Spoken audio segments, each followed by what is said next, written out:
Okay. In the Okay, previous session, we have discussed about the customer standard new product development and team-based new product development. Our next topic is systematic new product development. Innovation management system creates an innovation-oriented company culture, leads a large number of new product ideas. अब systematic new product development में क्या होता है कि company hire a senior person as a chair person of the new product development committee. अब उसमें क्या होता है कि एक सॉफ्टवेयर बना के दे दिया जाता है जो कि new idea new product development ideas के हवाले से जो कि कहा जाता है कि जितने भी रिस्पॉन्डेंट होते हैं वो आइडियाज़ वहाँ पे सबमिट कराते हैं और उसमें से जो फिजिबल आइडिया होता है उसको चूज़ कर लिया जाता है। ठीक है, एक तो आपका ये सिस्टमेटिक न्यू प्रोडक्ट डेवलपमेंट का एक ये होता है। अच्छा, अब इसके फ़ायदे क्या हैं? इट क्रिएट्स इनोवेटिव कल्चर कि हर बंदे को पता होता है कि न्यू आइडिया प्रोडक्ट आइडियाज़ पर काम करना है, इनोवेशन पर काम करना है। और फिर होता है कि नंबर ऑफ आइडियाज़ जितने ज़्यादा होते हैं और जितने जब फिजिबल निकलते हैं तो कंपनी जो है वो ज़्यादा प्रोडक्ट मार्केट में लॉन्च कर सकती है। New product development in the turbulent times tempted to reduce spending may become less competitive कि आपने जस्ट अपनी वो प्रोडक्ट उसी टाइम पीरियड में जो है वो लॉन्च कर लेते हैं। सर्टेन टाइम पीरियड आप वो कर लेते हैं, स्पेसिफाई कर लेते हैं, उसमें ही वो लॉन्च करते हैं। So it is may be less competitive और टेम्पटेड टू रिड्यूस स्पेंडिंग कि आप क्या करते हैं ज़्यादा उसमें स्पेंडिंग नहीं करना चाह रहे थे, इन्वेस्टमेंट ज़्यादा नहीं करना चाह रहे होते। ठीक है, ये एक वो हो सकता है इसका एक आप कह लें कि वो जो लेस कम्पेटिटिव है इसकी एक शॉर्ट कमिंग हो सकती है और आपकी वो सिचुएशन आपके पास रिसोर्सेज इतने आपके पास रिसोर्सेज लिमिटेड होते हैं तो फिर आप एक सर्टेन टाइम पीरियड के बाद जो है वो न्यू प्रोडक्ट लॉन्च करते हैं। अच्छा, अब जो प्रोडक्ट लाइफ साइकिल स्ट्रेटजीज हैं तो प्रोडक्ट लाइफ साइकिल को अगर आप देखें तो यहाँ पे जो आपका जब प्रोडक्ट आती है सबसे पहले ये वाली जो स्टेज होती है आपकी प्रोडक्शन होती है। ठीक है, उसके बाद आपकी यहाँ पे ग्रोथ हो रही होती है, यहाँ पर आके आपकी मेचोरिटी आती है और उसके बाद क्या होती है डिक्लाइनिंग स्टार्ट हो जाती है। ठीक है, जो भी आपकी न्यू प्रोडक्ट आप लॉन्च करते हैं प्रोडक्ट डेवलपमेंट में जब आपने अभी स्टार्ट किया था एक there will be zero sales and increasing investment cost क्योंकि अभी आपकी सेल जीरो होती है जैसे अभी आपने लॉन्च की हुई होती है। प्रोडक्शन में होता है स्लो सेल्स होता है, नॉन एग्जिस्टिंग प्रॉफिट होता है जैसे आपकी कॉस्ट बेयर हो रही होती है, कॉस्ट मीट हो रही होती है, अभी आपको प्रॉफिट नहीं हो रहा होता। ग्रोथ स्टेज की क्या होता है रैपिड मार्केट एक्सेप्टेंस कि आपके प्रोडक्ट को कस्टमर की तरफ से एक्सेप्टेबिलिटी मिलती है, द वैल्यू द फीचर जो product are providing offering in the market और फिर इस तरह से ग्रेजुअली क्या होता है सेलिंग इंक्रीज होती है, प्रॉफिट इंक्रीज होना शुरू हो जाता है। ठीक है, और number of customer are going to increase day by day. फिर मेच्योरिटी स्टेज में क्या होता है slow sales growth and profit level off और डिक्लाइन के आपकी सेल्स जो होती है वो तो हो रही होती है। ठीक है, लेकिन फर्दर ग्रोथ नहीं हो रही होती, फर्दर आपके कस्टमर इंक्रीज नहीं हो रहे होते या आपका मार्केट शेयर जो है वो इंक्रीज नहीं हो रहा होता क्योंकि मार्केट ऑलरेडी इतनी सेचुरेटेड हो चुकी होती है तो उसमें न्यू फर्दर डेवलपमेंट नहीं हो रही होती। ठीक है, ना उस प्रोडक्ट की डेवलपमेंट हो रही होती है ना फिर मार्केट में जो कस्टमर करेंट मार्केट डेवलपमेंट हो रही होती है। अगर हम डिक्लाइन स्टेज में sales fall off and profit drop यहाँ पे आपकी क्या है ग्रेजुअली आपकी नंबर ऑफ आपकी यहाँ प्रोडक्ट आउटडेटेड समटाइम हो जाती है। ठीक है, due to some technological advancement तो उससे क्या होता है कि आपकी सबसे पहले सेल्स कम होना शुरू हो जाती है, फिर क्या होता है कि प्रॉफिट ही बिल्कुल ख़त्म हो जाते हैं। ठीक है, सो अब प्रोडक्ट लाइफ साइकिल स्टेजेस में कुछ ये कॉन्सेप्ट हैं जो कि एक स्टाइल है, फैशन है और ट्रेड है। अब जो आपका स्टाइल है, स्टाइल का आप basic and distinctive mode of expression कि जो कि एक आपका आपकी आपकी पर्सनैलिटी को एक्सप्रेस कर रहा है या एक प्रोडक्ट की जो पर्सनैलिटी होती है उसको एक्सप्रेस कर रहा होता है। सो इसको स्टार्ट है जैसे मोबाइल का है कि अब आपके मोबाइल फ़ोन क्या होते हैं कंपैरेटिवली ये क्या होते हैं they will be small, they are small और क्या होते हैं इनका लार्जर डिस्प्ले होता है, लार्जर डिस्प्ले होता है। अब पहले अगर आप जाएँ तो पहले क्या होता था, पहले स्टाइल क्या होता था मोबाइल्स का कि वो कीपैड होता था। ठीक है, टच वो नहीं थे, एंड्रॉयड नहीं होते थे और कीपैड होता था और उसकी स्मॉल स्क्रीन होती थी। ठीक है, सो ये जो स्टाइल होता है जनरेशन टू स्टाइल जो होता है आपका एक जनरेशन से दूसरी जनरेशन पर वो क्या होता है वो चेंज हो जाता है, ठीक है। जैसे पहले जो एक वो था जो हमारे उसमें मोबाइल फ़ोन के अगर हम एग्जांपल को देखें कि पहले जो उसका मोबाइल फ़ोन के जो स्टाइल थे वो डिफरेंट थे, ठीक है। वो कीपैड होता था और उसकी शॉर्टेज होता था डिस्प्ले, उसकी स्क्रीन होती थी, ठीक है। और कोई उसमें वीडियोज़ नहीं बनती थी, कोई उसमें टेक्स्ट नहीं बनती थी। फिर ये स्टाइल एक जनरेशन के बाद वो ख़त्म हो गया। न्यू जो स्टाइल है उसमें क्या है, इट कुड बी स्लिम। आप जो मोबाइल पर स्लिम होते हैं, लार्जर डिस्प्ले होता है, आप जो है वो एंड्रॉयड सिस्टम है, ठीक है। और देन है आपका फैशन और करेंटली एक्सेप्टेड और popular style is given to कि आपका वो जो एक चीज़ फैशन में होती है, जैसे आप देखें कि अब जो है वो सेल्फी कैमरा जो मोबाइल होते हैं वो बड़े फैशन में होते हैं, जो कैमरा की बेस पर हम मोबाइल लेते हैं, ठीक है। और फीचर्स को कम हम प्रेफर करते हैं, तो हम कैमरा की बेस पर जो है वो उसको जैसे कहते हैं ना सेल्फीज़ का फैशन है, लोग सेल्फीज़ ज़्यादा बनाते हैं। पहले ये होता था कि वो किसी और के पास आता था कि आप पिक लें, तो अब ये ज़्यादा क्या किया जाता है, प्रेफरेंस क्या होती है कि सेल्फी ली जाए। So that will be example of fashion. Then have fade, a temporary period of usually high sales driven by the consumer enthusiasm and immediate product or brand popularity. Basically आपका जो fade होता है एक shorter time period के लिए होता है। अगर आप इसकी प्रीवियस ये देखें, देखिए एक छोटा सा इसका ये शॉर्टर टाइम पीरियड इसका टाइम स्पेन देखें, बहुत शॉर्टर है। एक बूम पे जाएगा, उसके बाद क्या होगा, वो डिक्लाइनिंग उसकी होना शुरू हो जाएगी, ठीक है। जो फैशन क्या है, ये थोड़ा सा आपका एक सर्टेन टाइम तक जो है वो रहता है। अब जो आपका स्टाइल है एक सर्टेन जनरेशन तक रहा, उसके बाद वो फिर चेंज, फिर वो न्यू जनरेशन में फिर उसका एक स्टाइल जो होगा वो चेंज। ये कंपैरेटिवली लॉन्गर टर्म में होता है, फैशन से कम, और फेड जो है वो उससे भी कम टाइम पीरियड के लिए आपका जो है वो होता है, ठीक है।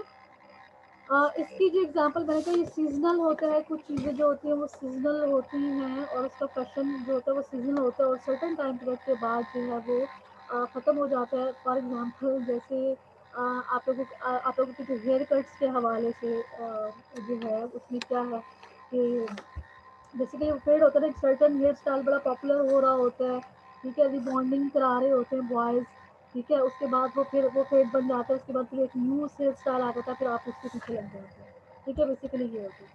अच्छा, अब इसको थोड़ा सा जो हमने प्रोडक्ट लाइफ साइकिल जो डिस्कस किए थे, we gonna discuss that in little bit detail. Introduction stage में sale slow sales growth, little और no profit, high distribution promotion expenses होते हैं, ठीक है। अब आपकी जब ये वाली सिचुएशन होती है, then what will be the company strategy. आपकी जब ये वाली वो है कि कंपनी की स्ट्रेटजी क्या होनी चाहिए।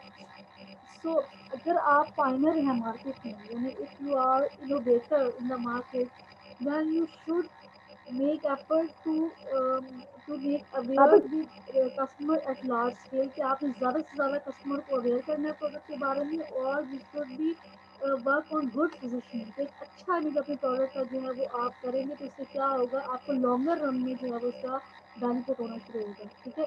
That should be your marketing strategy. At growth stage, sales increases. As sales increases, new competitors enter in the market. Profit increases, sale increase होगी तो profit increase होगा, ठीक है। और sales increase होगी तो आपका economies of scale भी improve होगा। फिर you will educate your customer or consumer about the product features, or about how your product is different from the rivals or from the competitors, and your prices to attract more buyers। कि आप ज़्यादा जब आप ज़्यादा customer को attract करेंगे, ज़्यादा market करेंगे, इंक्रीज करना चाहेंगे, तो आप क्या करेंगे, प्राइसेस को कंपैरेटिवली लिटिल बिट जो कर देते हैं आप लो कर देते हैं। अच्छा, यहाँ पे जब ग्रोथ स्टेज की जब आप बात करते हैं, यहाँ पे हमने इकोनॉमी ऑफ स्केल का कॉन्सेप्ट डिस्कस किया। What is economy of scale, कौन बताएगा हमें? हमसे आप बताएं, what is economy of scale.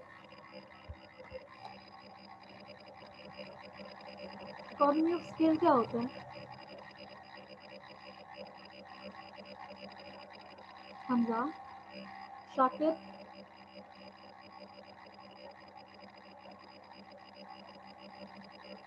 Economies of scale क्या होता है? क्या रोज सोए हो आप लोग? हम जाग रहे हैं, सुन रहे हैं। इकोनॉमीज ऑफ स्केल क्या होता है?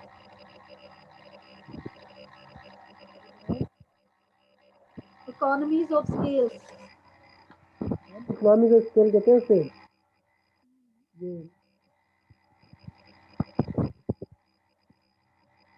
जी।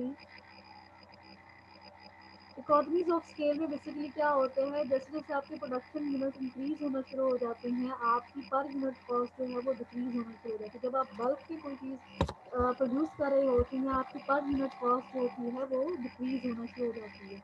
इस कॉन्सेप्ट को हम इकोनॉमीज ऑफ स्केल का नाम देते हैं, ठीक है। तो ग्रोथ स्टेज में बेसिकली आपकी सेल्स इंक्रीज हो रही है, इकोनॉमीज ऑफ स्केल आप कर रहे हैं, then you should make aware more and more customer and you should tell them about your product features।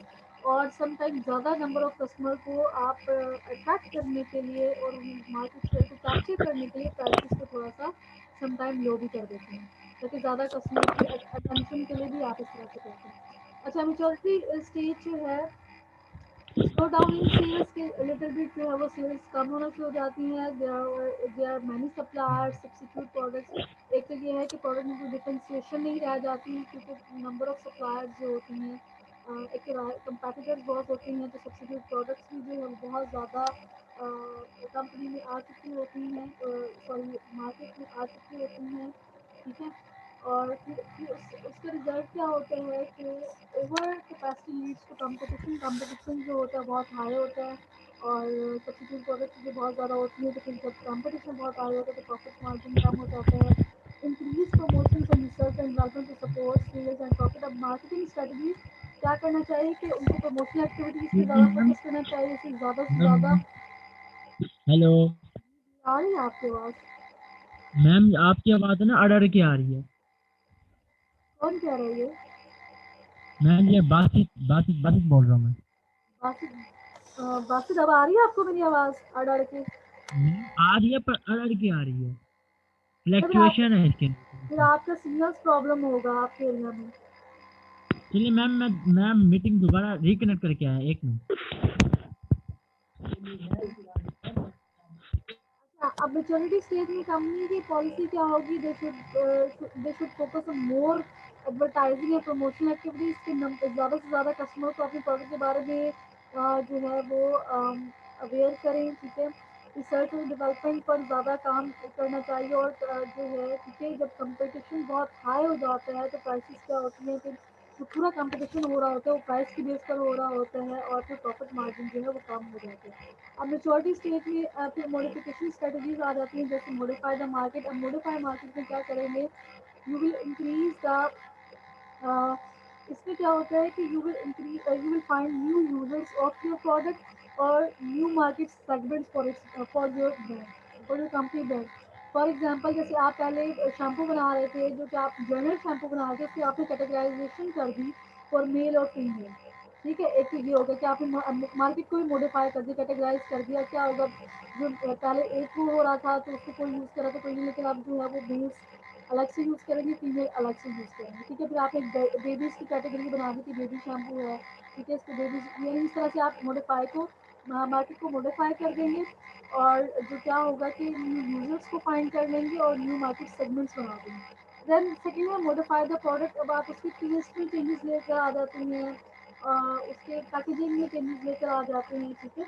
और कुछ फीचर्स उसमें इन्हांस कर देते हैं, कि जैसे पहले अगर कोई शैम्पू था, it remove the dandruff, now you will add the feature that it will soften your hairs as well, कि वो आपके शैम्पू जो है खुश्की दूर करने के साथ साथ आपके बालों को भी जो है वो अच्छा करेगा, सॉफ्ट कर देगा। तो so that will be the example of modify the product. And modify the marketing mix, जिसमें आपके जो 4 P's हैं,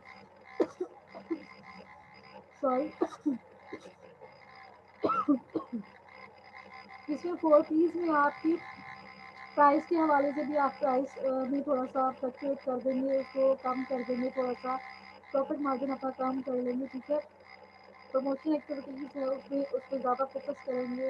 इसी तरह से आपका और क्या होता है, प्रोडक्ट होता है, प्रोडक्ट में फीचर्स थोड़े से आपने बढ़ा दी, वो हमने डिस्कस कर लिया, ठीक है। और प्राइस थोड़ी सी कम कर दी। प्लेस जो पे कन्वीनियंट है कस्टमर को, आपने ऑनलाइन फैसिलिटी प्रोवाइड कर दी कि ऑनलाइन भी ऑर्डर कर सकते हैं। So that is example of modify the marketing mix. Okay, last stage is declining stage. Declining stage में क्या होता है कि प्रोडक्ट लाइफ साइकिल स्टेज में जब प्रोडक्ट प्रोडक्ट सेल्स डिक्लाइन, कि आपकी प्रोडक्ट की सेल्स ही जो है वो डिक्लाइन होना शुरू हो जाती है। पहले वहाँ पे कम हुई थी, यहाँ पे तो वहाँ पे तो था ना, एक जगह पे रुक गई थी, यहाँ पे डिक्लाइनिंग स्टेज में तो वो बिल्कुल कम होना शुरू हो जाती है। अच्छा, वैसे क्यों होता है? एक तो there are so many reason कि your product become outdated. Sometime ये हो जाता है due to new technological advancement. जैसे पहले पोस्ट ऑफिस का था, ठीक है, उसमें क्या था कि बिल्कुल ये डिक्लाइनिंग स्टेज में जा रहे थे पाकिस्तान पोस्ट ऑफिस। अब उन्होंने न्यू फीचर लॉन्च किए हैं, अपनी प्रोडक्ट उसको जो अब सर्विसेज हैं उसकी क्वालिटी को बेटर किया है, तो वो दोबारा से फिर इंट्रोडक्शन स्टेज से फिर दोबारा वो ग्रोथ में जा रहे हैं। ठीक है, अब जब आपकी प्रोडक्ट जो है वो आउटडेटेड हो चुकी है, ठीक है, और यहाँ तो आपके पास थ्री पॉसिबिलिटीज़ आ गया कि मेंटेन द प्रोडक्ट के फर्दर उसको कुछ एडवांसमेंट की जा सकती है या मॉडिफिकेशन की जा सके, तब तो है। ठीक है, harvest the product, maintain the product तो यही है कि जस्ट आपने आपकी कॉस्ट पूरी हो रही है, हार्वेस्ट में आपने थोड़ी सी उसमें थोड़ी सी इन्वेस्टमेंट की है, प्रोडक्ट में मॉडिफिकेशन की है, तो उसमें आपको दोबारा से profit for shorter time period जो है वो आना शुरू हो गया। ड्रॉप द प्रोडक्ट फर्दर ये है कि इसमें कुछ नहीं हो सकता, आप क्या करते हैं उस प्रोडक्ट को ही उसकी प्रोडक्शन या उसको मार्केट में ऑफर करना ही जो है वो खत्म कर देते हैं।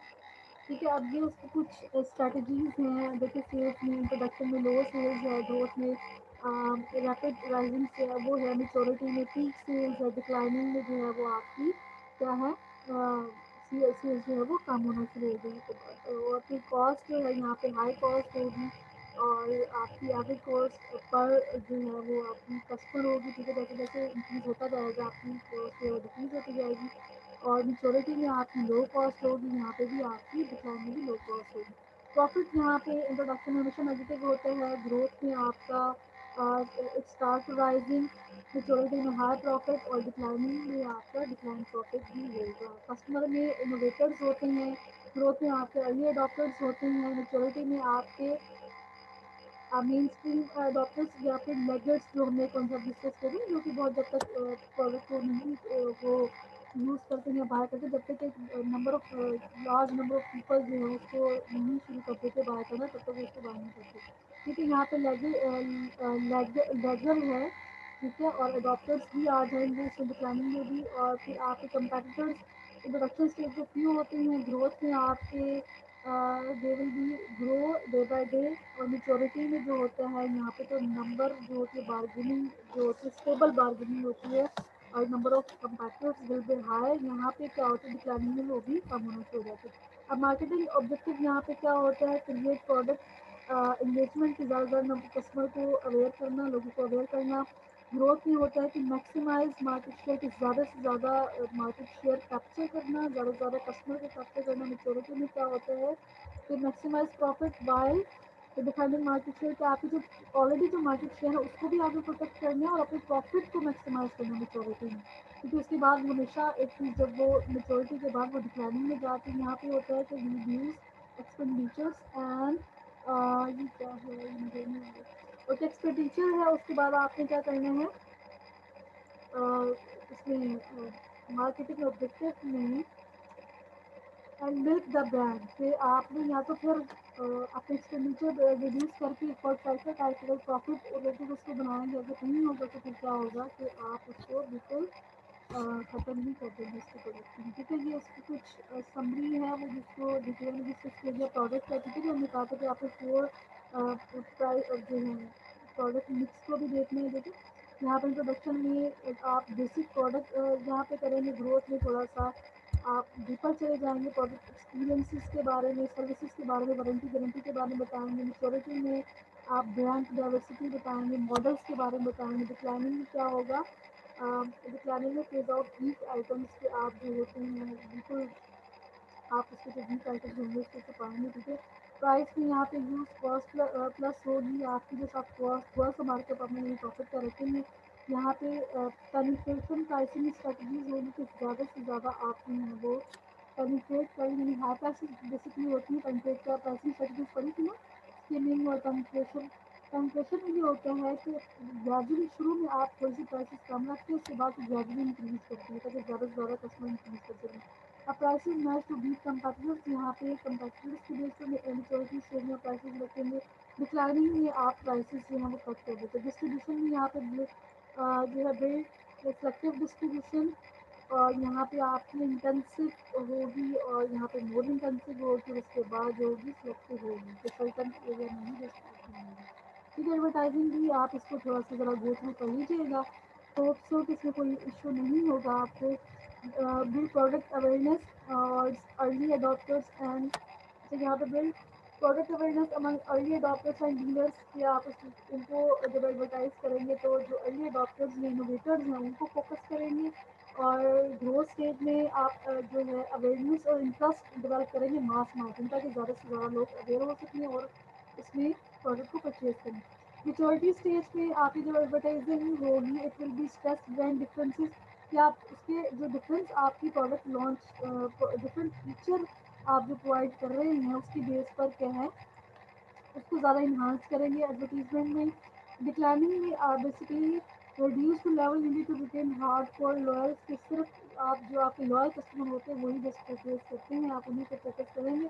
अब सेल्स प्रमोशन में use heavy sales in promotion, introduction में आपकी हैवी सेल्स प्रमोशन में होंगी।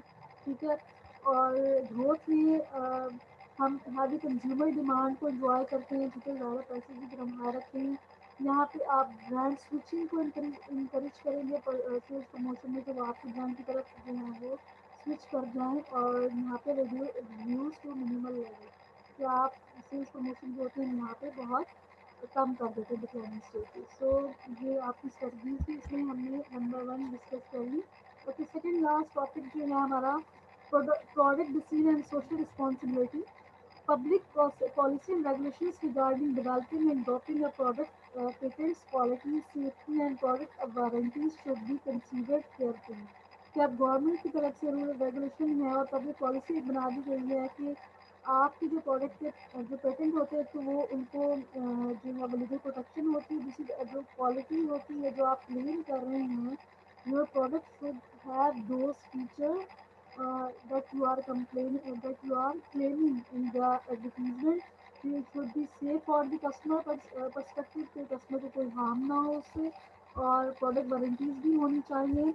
और इसके अलावा ग्रीन मार्केटिंग का जो हमने ग्रीन प्रोडक्शन का कॉन्सेप्ट पढ़ा था वो भी इसके अंदर आता है। ठीक है, then intellectual product and services marketing, determining what product and services to introduce in which countries, ठीक है, किस कंट्रीज को आपको फोकस करना है, और you will focus on standardisation, will offering will go for one offering to the whole market, यानी एक सिमिलर फीचर की प्रोडक्ट जो आप उससे से मार्केट पूरी मार्केट में आप वही इंट्रोड्यूस कराएंगे। और you will go for customisation, कि आप डिफरेंट एरिया के कस्टमर के नीड के अकॉर्डिंग उसमें चेंजेस करेंगे।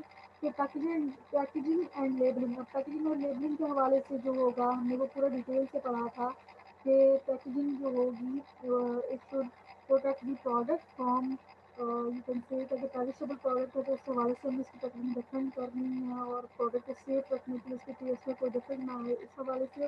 और लेबलिंग में क्या होता है कि पूरी आपको प्रोडक्ट के बारे में बताया कि उसका पर यूनिट कितना है, ठीक है, कितने उसमें फैट्स हैं, ठीक है। अगर आप किसी भी उसका फैट देखें तो ये सारी चीज़ें मेंशन होती हैं। अगर आप इवन एक बिस्किट लेते हैं उसके ऊपर भी ये सारी चीज़ें मेंशन होती हैं, उसकी एक्सपायरी डेट होती है, ये सारी चीज़ें होती हैं।